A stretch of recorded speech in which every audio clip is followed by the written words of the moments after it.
23. Visiting the in-laws. I'm coming with you today, declared Cecilia.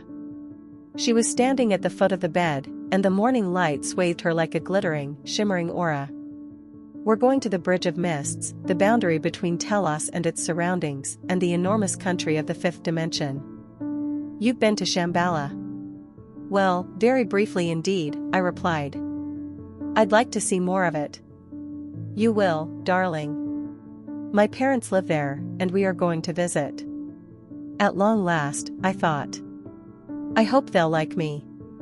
What if they don't like me? Then they'll dissolve our love union sensitively. But it won't happen. We love each other, and that's the most important thing for them. Love is paramount from the fifth dimension upwards. Agartha is love. Hurry up and get changed, I've ordered a hovercraft. Titch is coming with us. Titch wolfed down his breakfast of vegetarian dog food, which he had come to enjoy. I don't think he'd forgotten the meat he used to eat, but Titch is probably the only Great Dane alive who lives on vegetables and appreciates them. I hadn't seen many dogs of his size here, but then again, I hadn't seen many animals here at all. I dressed in a white shirt and white trousers, and put a diamond-studded white collar on Titch. Cecilia was in a pink creation with a matching wide-brimmed hat. She looked amazing.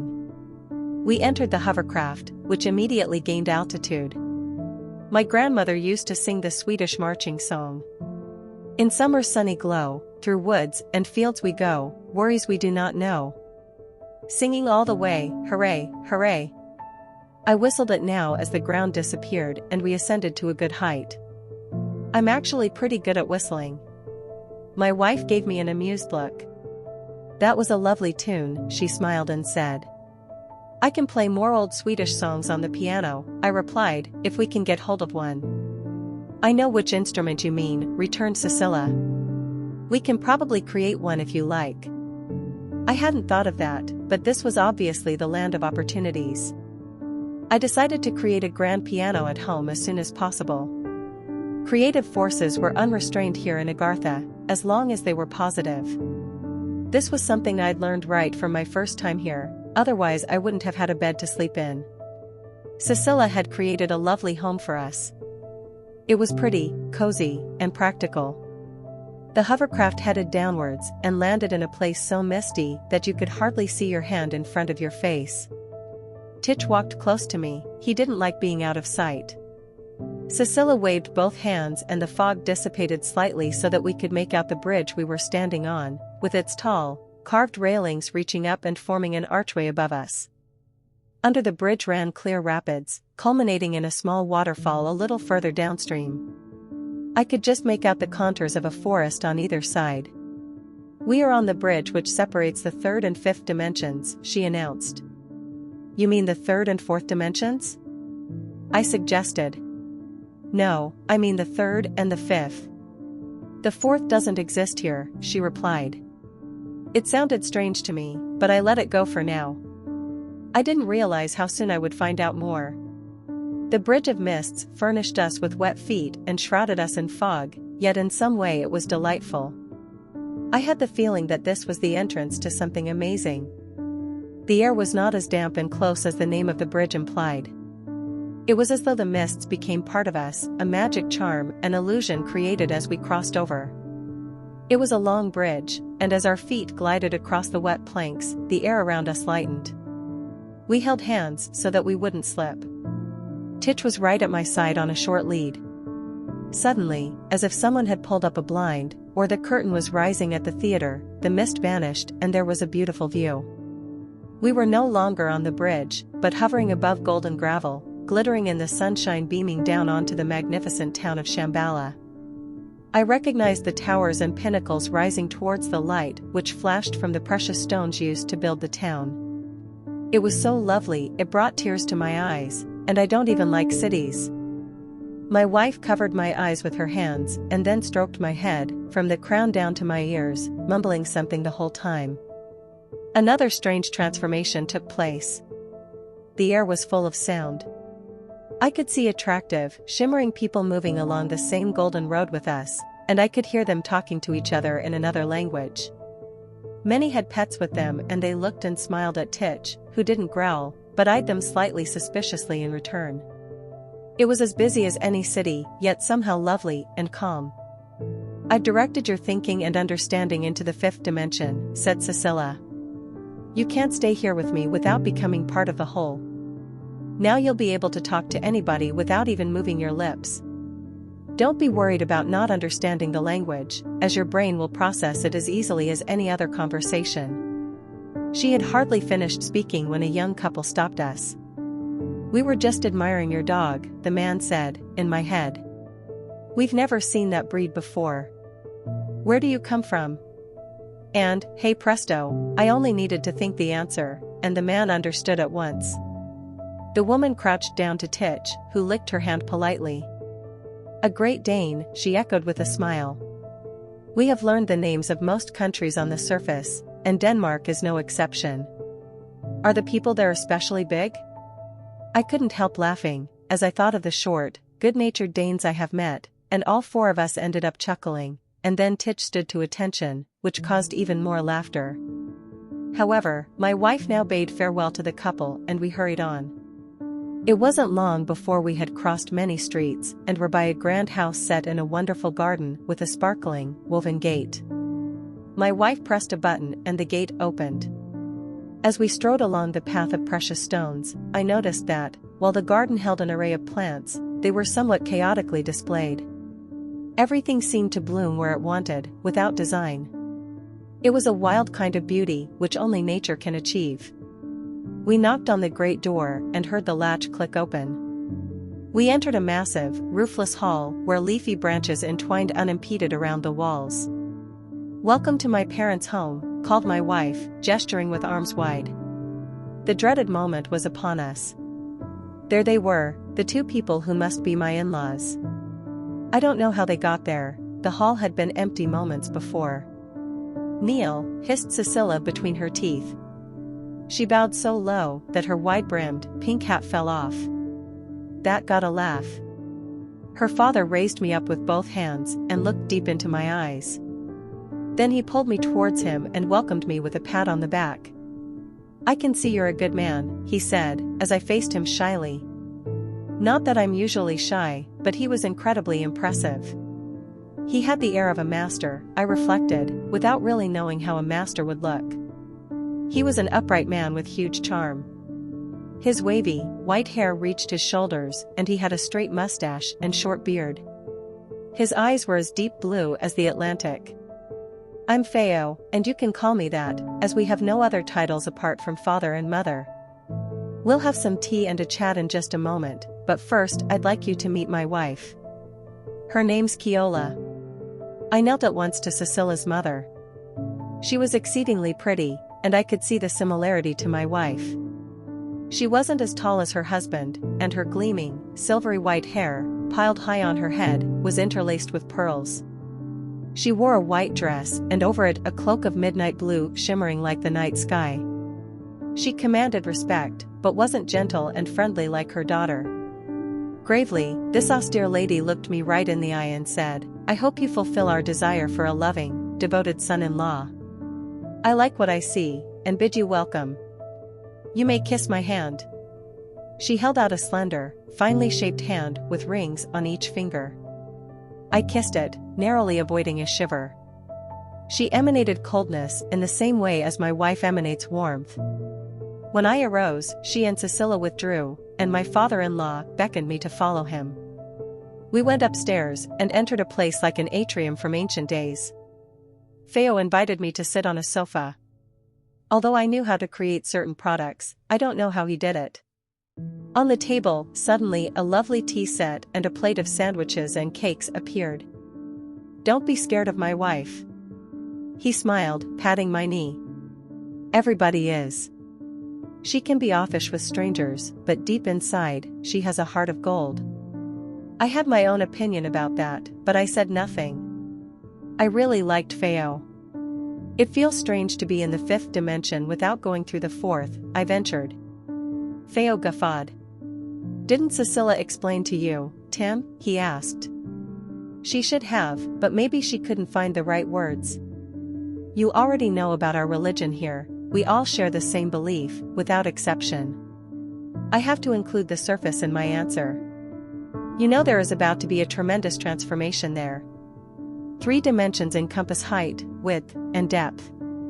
If we add time to these 3, we are into the 4th dimension, where we can consider time from outside. Unconsciously, and this is important, people on the surface are passing from the 4th to the 5th dimension, where full consciousness reigns.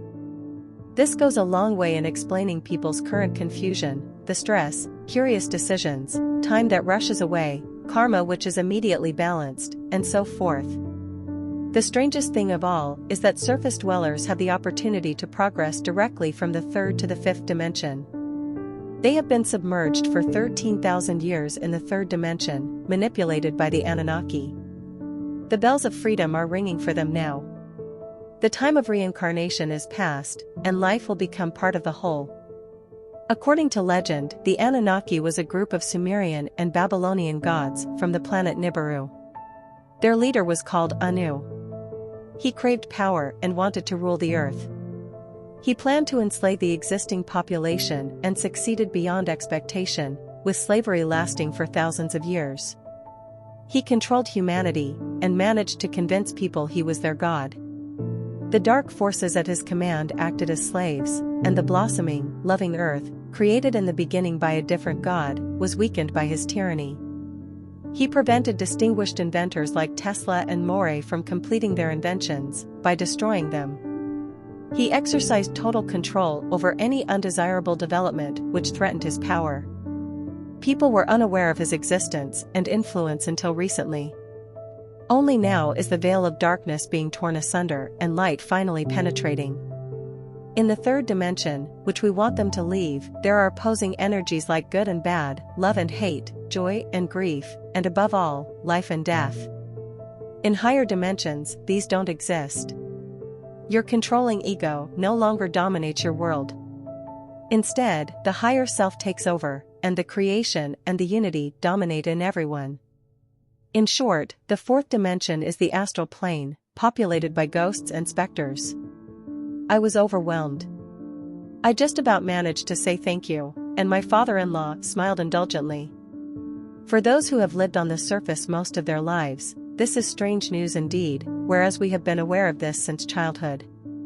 We need to be able to explain to Earthlings where they are when they get here. They can forget all about the 4th dimension. It has a certain type of clientele, and some Earthlings may choose to move there. That is their business. There is still free will on Earth. We will assist those who wish it. We take into account the choice of the individual. What a job! I groaned. There are many of us, my father-in-law said, smiling, a great many, and we will achieve our goal. You've already noticed that Agartha is a pleasant place to live, free from toxins and evil. So the 4th dimension is the astral world, I mumbled.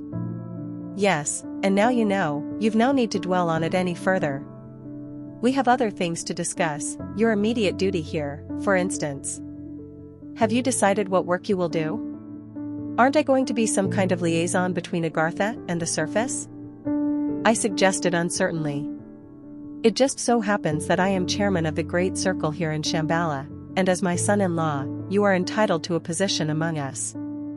Of course, this is your choice, but we would not appreciate you commuting between the surface and Cecilia, who would be left on her own. It would be better for you to stay here and make your home in Shambhala or somewhere nearby. What would the job involve? I inquired, quaking inwardly. Would I have to leave grandmother and my friends in Telos? Didn't I already have work there with Manal? As you are well acquainted with the Earth's surface, its inhabitants, its history, and its countries, your mission here would be as Earth's ambassador, as you call it. You would partake in all things pertaining to the Earth. What do you think? It sounds just like what Manal suggested recently, but without the incessant travel, I cried in delight. I accept without hesitation. Then that's all arranged. My father-in-law patted my shoulder in contentment. It means you don't have to travel to the surface, at least, only occasionally. You may live where you want, but your office will naturally be in Telos, as surface dwellers tend to arrive there first. There will be problems to solve. You'll interview Earthlings and assess their suitability for immigration. You are welcome to have an assistant, as you will certainly need one. May I have Manal? I asked eagerly, and my father-in-law agreed at once. I am on a study trip just at the moment, I continued. What should we do about that? Carry on. You need to learn as much as you can, replied Feo. Then we'll initiate you into the fifth dimension. That's an obvious stipulation for this kind of work. Hello, ladies. My mother-in-law and wife appeared suddenly out of nowhere. They were both very cheerful, and I noticed that my mother-in-law's laugh rang out as happily as my wife's. She came and gave me a big hug, at last. We have to go home, Cecilia announced, because we are about to receive VIPs from the surface. You and I must welcome Cardinal Riemfort from the Vatican. The hovercraft was waiting at the door, and we bid each other a hasty farewell.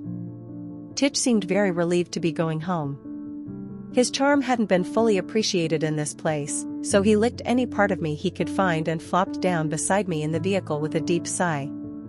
24. The Cardinal from the Vatican. Congratulations! Your new job starts now, with a celebrity from the Vatican, my wife teased, as we alighted from the hovercraft. Manal was waiting at home for us, with Valencio and a well-groomed man of medium height in a suit. I realized this must be Cardinal Riemfort. It crossed my mind that I ought to genuflect. I scanned his face, which was gentle and friendly, pale, with a slightly prominent nose, and expressive eyes. There were finely drawn lines around his eyes and mouth. His head was clean-shaven, apart from a ring of graying hair on his crown. He seemed very pleasant. He was wearing a mauve shirt and a well-tailored suit of gray. I didn't have time to kneel. As a non-Catholic, it's a difficult decision. To my surprise, he knelt elegantly and kissed my hand. Good grief, I thought, falling back on my grandmother's expression, is the man mad? Thank you, he cried in faultless English, rising swiftly. I am most grateful to you for looking after my ward, Valencio. I guessed as soon as he disappeared that he would come here, as I had just told him about Agartha, never having been here myself. When I was young, before I became a prelate, I met a sailor who recounted stories about your country, and I have always wanted to visit. The Pope gave me the task of finding the boy and asking him to return. The Pope can never openly acknowledge his paternity, but I can help Valencio if he wants to come home. I have tried to be a father to him since he was born. Valencio would be brought up as a cardinal, but we will respect his wishes. I took the old gentleman's arm and led him into the house. My wife managed to produce a cup of strong coffee, which the prelate drank with pleasure. Would your eminence care to see more of this country inside the earth? I asked, still shaken that the old priest had knelt to me. Titch sniffed at the cardinal, licked his hand, and sat down beside him. As usual, my sensible dog demonstrated his positive feelings. Thank you, I would like that. Riemfort nodded and smiled. It would be delightful. I may wish to stay. The inner workings of the Vatican are becoming too much for me. My son is here, and has already expressed a desire to remain here. And, as far as I understand, you believe in the same God, don't you? Cecilia replied, the light of the Creator derives from the inexhaustible source, the source of life. We live in unison with the source, the light, and each other. Together, these represent God's love for us. Said the cardinal thoughtfully. I've never heard it put like that before, but it sounds fine. I can agree with that without any qualms. I'm grateful to be allowed to stay here a few days and get to know you better, with Valencio, or Val as I usually call him. I can undertake to show your eminence around, said Manal, who had been as quiet as a mouse until now, sitting beside the prelate. We have priests who can elaborate on our spiritual philosophy. And anyway, you should experience our wonderful countryside. There's a good guest house in Telos where you could stay. If I could stay with Valencio, then I would happily accept. The cardinal rose, bowing first to my wife and then to me. He accompanied Manal to the hovercraft. He'll want to stay here, remarked my wife with satisfaction. What a nice man. I hurried to grandmother with news of the visit. She and her new husband Lex were eating lunch in the garden when I turned up. Grandmother hugged me. "My dear boy," she exclaimed. "I was beginning to wonder where you'd got to. We've been to some very exciting places, including a botanical garden with plants from the surface. Imagine that. There were colt's foot, blue anemones, lilies of the valley, and many more of my favorites." I told them about the Pope's son and his guardian, the Cardinal, meeting up here, and that the Cardinal was considering staying. Grandmother was jubilant. "What lovely people there are here," she laughed. "We must throw a party. I have to meet a real cardinal. I would like to tell him what religion is really about." Lex and I exchanged glances. Neither of us planned to let grandmother loose. "The Wesak celebrations are upon us," Lex observed. "Apparently, it's a holiday we share with the surface. It's a celebration of the birth of the Buddha and his enlightenment, a tribute to the light." "Never heard of it," I replied. "It's completely passed me by up there and down here. Pretty much like God." "How do the two gods compare?" "By being exactly the same," replied Lex dryly. "There's no difference at all. We are surrounded by the Great Spirit and the Source, united in an indivisible whole, the unity." "I've never been very involved in religion," I confessed, slightly embarrassed. "I didn't realize they had a proper religion here." "Let's call it belief," Lex pointed out. "The concept of religion is overused, and isn't used here. I wonder where education takes place here, especially higher education," said grandmother. "I know that small children learn in Porthologos, but there must be other types of education, and even vocational training." "There is," I replied. "There are centers of education, like our universities, all over the place." "Great," exclaimed grandmother. "I was thinking of Valencio. It wouldn't do him any harm to continue his studies. I'm sure it's fine to be conversant with Armenian, Latin, and other ancient languages, but he needs looking into shape, as well as general knowledge about the surface and the fifth dimension, which Lex and I are working on. You know, I've always been interested in magic, and white magic is 5-dimensional. Actually, that's what I'm learning with Manel," I concurred. "I'm learning from him and an old fellow called Arniel." Grandmother laughed. "They're obviously not teaching you humility," she remarked. "But maybe that will come later when you are 5-dimensional. "I'm partly there already," I replied, sulking a little. "I am married to a 5-dimensional woman." To my grandmother's delight, I recounted the story of our visit to Cecila's parents. Lex told me I had become part of a family with ancient roots and traditions, and that it would be just as well if I hurried home to celebrate. I bade them a hasty farewell. I had to look after the cardinal and accompany my wife to the festivities. Maybe I could combine both things. 25. Festivities in Agartha. The cardinal, Valencio, and my friend Manel were all in the living room waiting for me. Manel rushed over to embrace me. "I've ordered us a hovercraft," he declared. "We're going to show Cardinal Riamfort one of our finest traditions.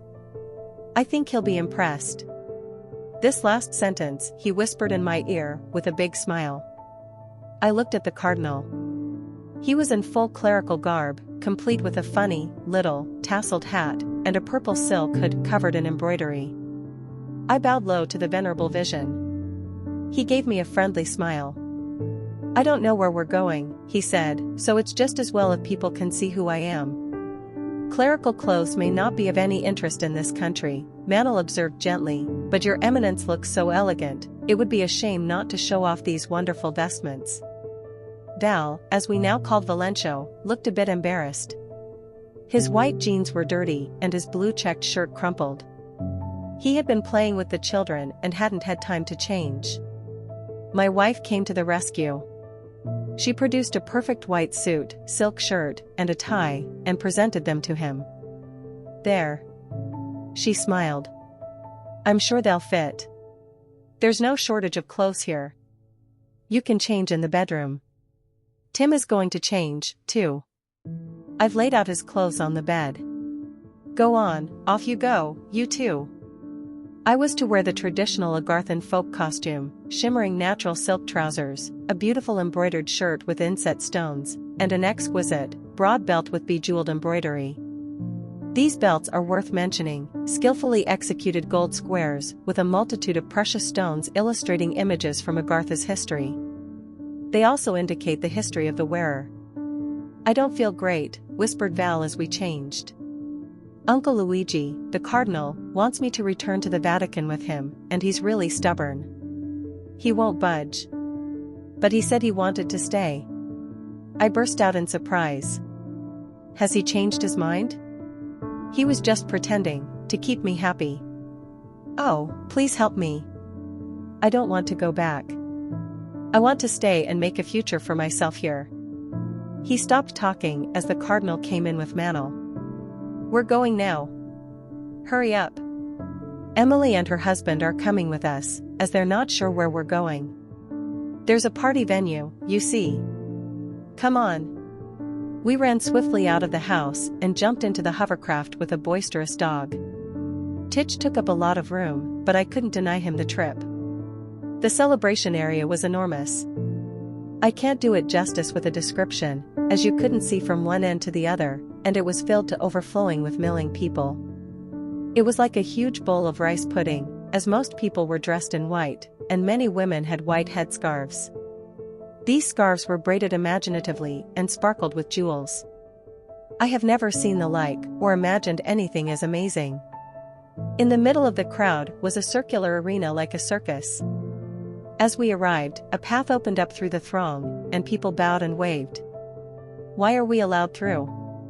I whispered to Cecilia. "They can see your belt," she replied. "Only people who work on the council have a belt like that." I had no idea. Questions filled my head as we were led to the arena and invited to be seated. Cecilia's parents were there, to my surprise, and many faces I recognized from my field trip to the council chamber. Arniel appeared and welcomed us all. "We always have a major meeting at Wesak," he explained. "Everyone comes who can, as there will be songs, speeches, and plays." I looked around. We were sitting in a ring on plump, white sofas, around a large empty area in the middle. Suddenly, there was a man on a gilded podium. He had light brown hair and beard and the most clear dark blue eyes I've ever seen. He smiled, radiating love and beauty. "My beloved citizens, sisters, and brothers," he called. "We are gathered here this evening to celebrate the love of the light and the source, as we usually do. May all facets of the light be within us and be a glowing connection with God." Here the prelate from the Vatican stood up and in a voice of thunder called, "And Jesus Christ, the only Son of God." The man on the podium turned his bearded face towards the cardinal. Smiling, he remarked, "You're new here, aren't you? Otherwise you'd know that I'm Jesus, known as Christ on the surface, and I'm one of the masters of Shambhala. None of us wants to claim to be the only son or any other distinction. Nobody prays to us. The only one who lights up heaven is God, who reigns supreme and is the source of all creation.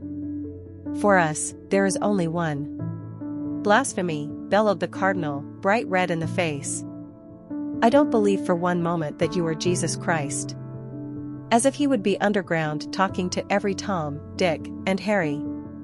"You are blaspheming against everything which is holy by posing as the Son of God. That was your suggestion, not mine." There was an icy edge to Jesus' voice now. "Would you recognize a physical manifestation of Jesus? I'm afraid you're in troubled waters, my friend. Everyone here knows I'm Jesus, Saint Germain is Saint Germain, and Melchizedek is Melchizedek, and that we, and many others who are masters, exist in the fifth dimension in Shambhala." "Oh sure," raged the prelate, getting angrier. "If you lived there, you'd be over 2,000 years old. You're all liars. The worst thing is that the whole populace seems to believe your fanciful assertions." He swung his head angrily so that the small cap with the large tassel arrangement ended up perched rakishly over one ear. The audience roared with laughter and we joined in. Val went and pulled his uncle by the arm. "Come on, Uncle Luigi, there's no point in this." "We're going home tomorrow," hissed the cardinal, and you are coming too, if I have to carry you. I had no idea that the renowned paradise of Shambhala was a den of swindlers and rogues.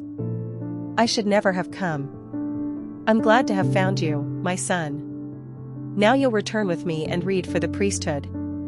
I'm sure the Pope has a fine position up his sleeve for you. Really? Val was seething with barely concealed anger. If you think I'm going to take up some sham position, you're a misguided bunch in the Vatican. I'm not coming. I'm staying here. We'll see about that, said the cardinal in a tone of superiority. I heard this exchange and decided the boy needed support. Jesus stepped down from the podium and my whisper to him left him grinning from ear to ear. He nodded in affirmation. The cardinal was looking grim. He was dragging a reluctant Val by the arm, trying to forge a path through the crowd.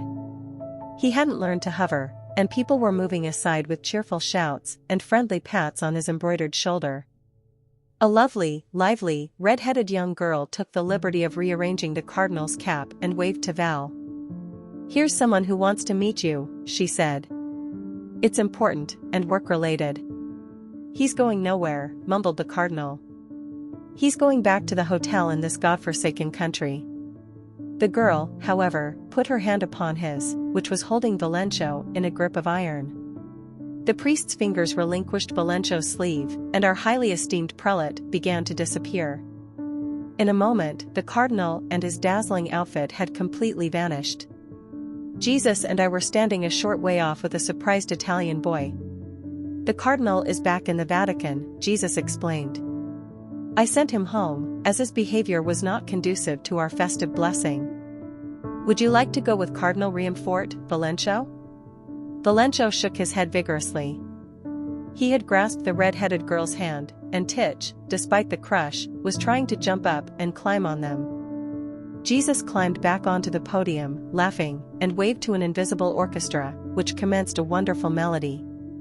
People danced where they could, mostly with their feet on the ground and arms around each other, swaying to the beat. An exceedingly beautiful rainbow became the background for an energetic song. I watched the two young people obviously getting acquainted. Val looked at the girl, and she looked at him. I remembered meeting Cecilia for the first time, that was also at a dance. That's Arniel's daughter, someone whispered in my ear. Her name's Tyra. She'll look after Val, don't worry. It was Manel who had caught me up. Titch had found me straight away, of course. We returned to the white sofa next to the podium. The rest of the evening was like a dream. I thought there would be lots of boring speeches, but there weren't. Wall-to-wall songs and dances of a quality the Metropolitan would have envied. It's difficult to find words to describe that night. I held my wife's hand, grandmother held Lex's, and Val held Tyra's. We were provided delicious food and cakes, and drank the typical Agarthan wine. The crowds thinned as the evening progressed, and we enjoyed everything. The air was pleasantly warm and heavy with the aroma of flowers and herbs. Enough to make one doze off. End of section 25. If you find this audiobook useful, please subscribe to my channel, Rapid Reads.